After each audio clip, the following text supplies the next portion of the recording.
Hello everyone, welcome to easy grammar. আজ আমি তোমাদের শেখাবো future perfect continuous tense.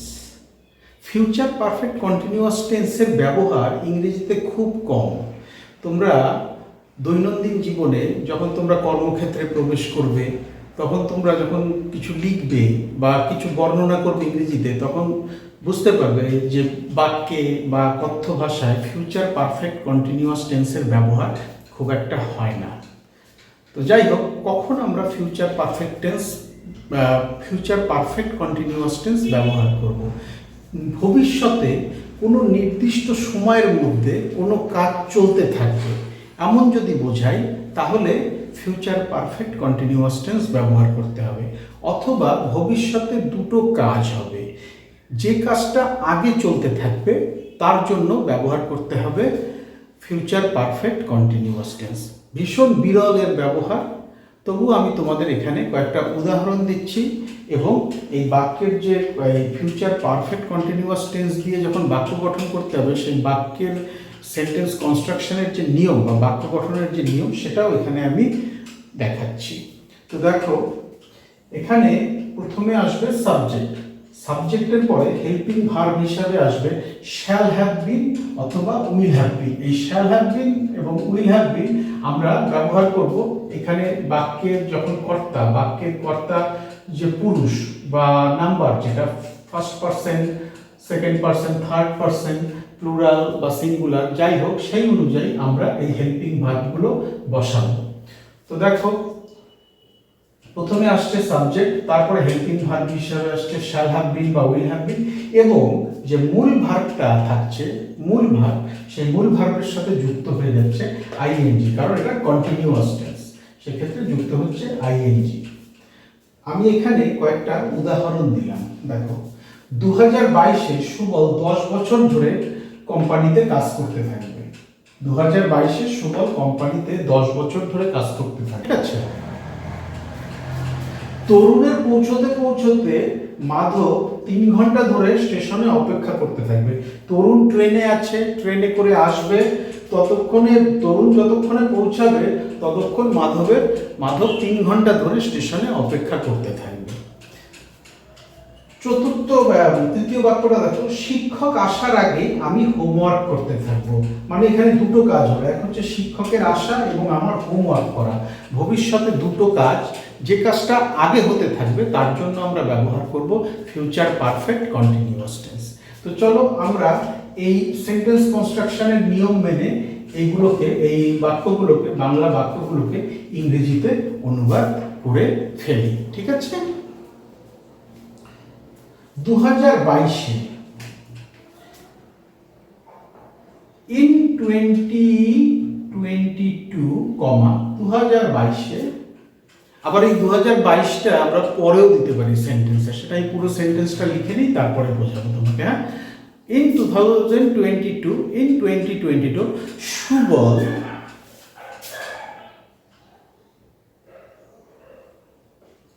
Subal হচ্ছে থার্ড পারসন সিঙ্গুলার নাম্বার।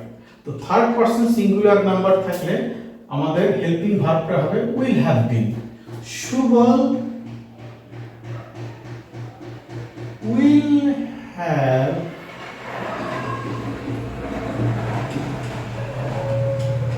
বিন।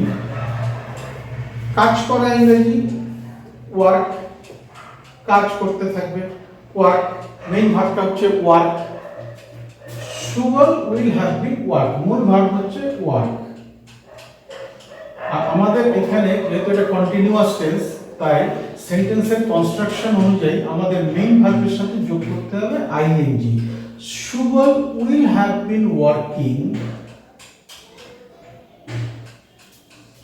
তাহলে আমরা এই যে সেন্টেন্স কনস্ট্রাকশনের নিয়ম, সেই অনুযায়ী আমরা লিখে ফেললাম। প্রথমে শালটা দিলাম, তারপরে বাক্যের কর্তাকে বসালাম, হেল্পিং ভার্ব হিসাবে আমরা বসালাম উইল হ্যাভ বিন, এবং মেইন ভার্বের সাথে যোগ করে দিলাম আইএনজি। কোথায় কাজ করতে থাকবে? কোম্পানিতে। At the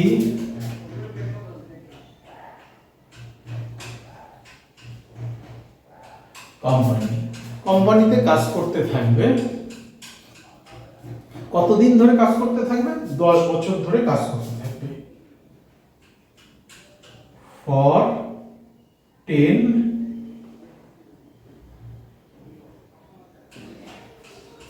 In 2022, Shubal will have been working at the company for 10 years. তাহলে যখন 2022-এ পৌঁছাবে তখন সুবল 10 বছর ধরে কোম্পানিতে কাজ করতে থাকবে।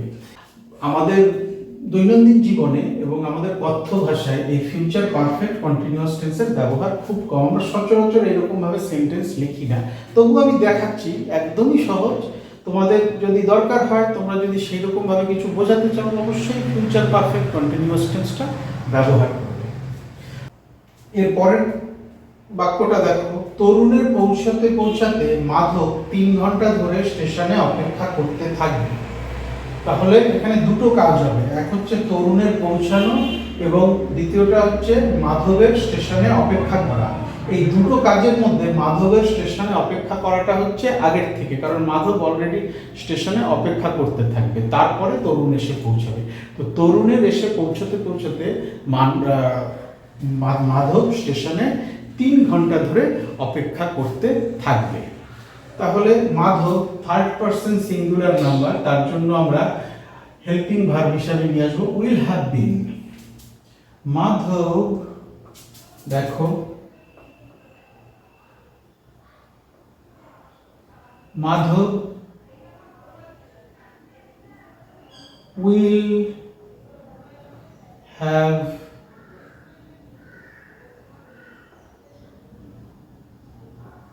বিন। মেইন ভার্ব হচ্ছে অপেক্ষা করা। অপেক্ষা করা ইংরেজি কি? ওয়েট। ওয়েট এবং মেইন ভার্বের সাথে আমাদের যোগ করতে হবে ING. Madhav will have been waiting, কোথায়? At the station. At the station.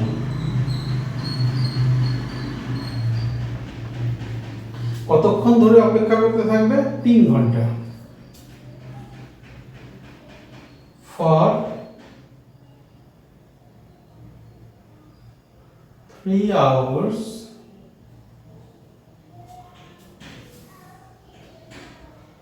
তরুণের পৌঁছতে পৌঁছতে পৌঁছতে পৌঁছতে by the time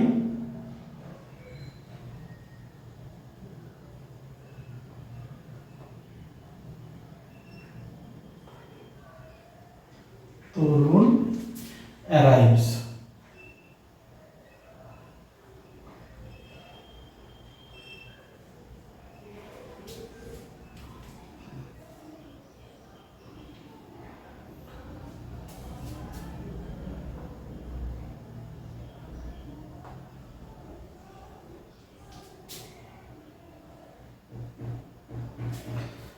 Madhav will have been waiting at the station for 3 hours by the time Tarun arrives। তরুণের পৌঁছতে পৌঁছতে মাধব 3 ঘন্টা ধরে স্টেশনে অপেক্ষা করতে থাকে। এখানে মাধবের অপেক্ষা করাটা আগে, সেই জন্য যে কাজটা আগে চলতে থাকবে তার জন্য আমরা ব্যবহার করব ফিউচার পারফেক্ট কন্টিনিউয়াস টেন্স, এই সেন্টেন্সের কনস্ট্রাকশনটা নিয়ম মেনে।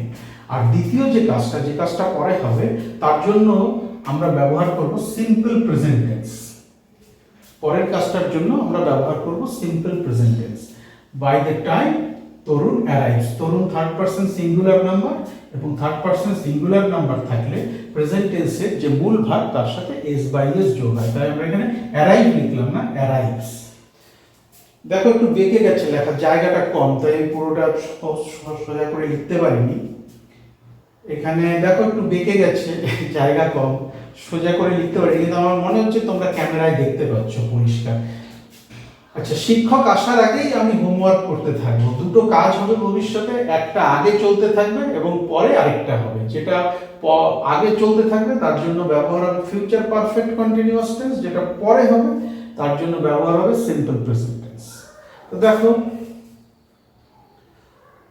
আমি হোমওয়ার্ক করতে থাকবো। I shall have been, helping verb.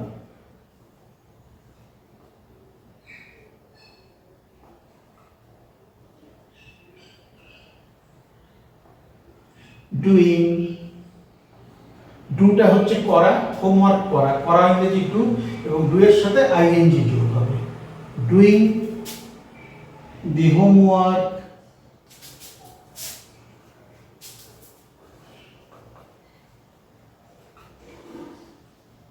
শিক্ষক আসার আগেই শিক্ষক আসার,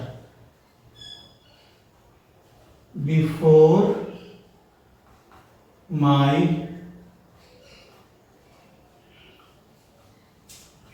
টিচার।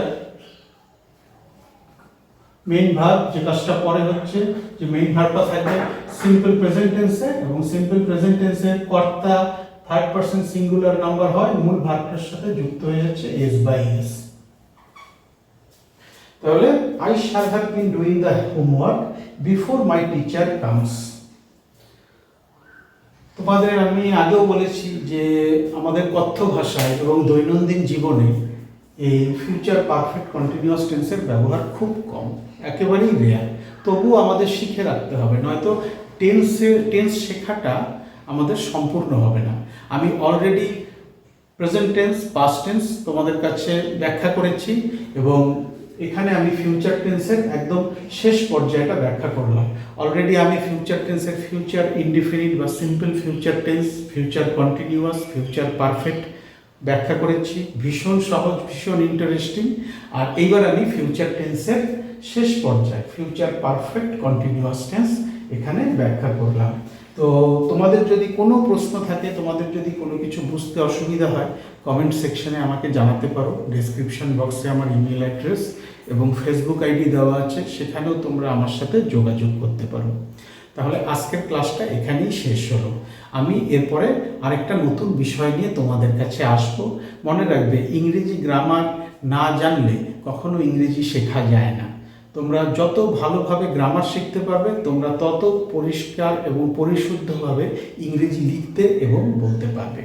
তো আজকের ক্লাসটা এখানেই শেষ। Thank you so much for your time and attention, and have a good day.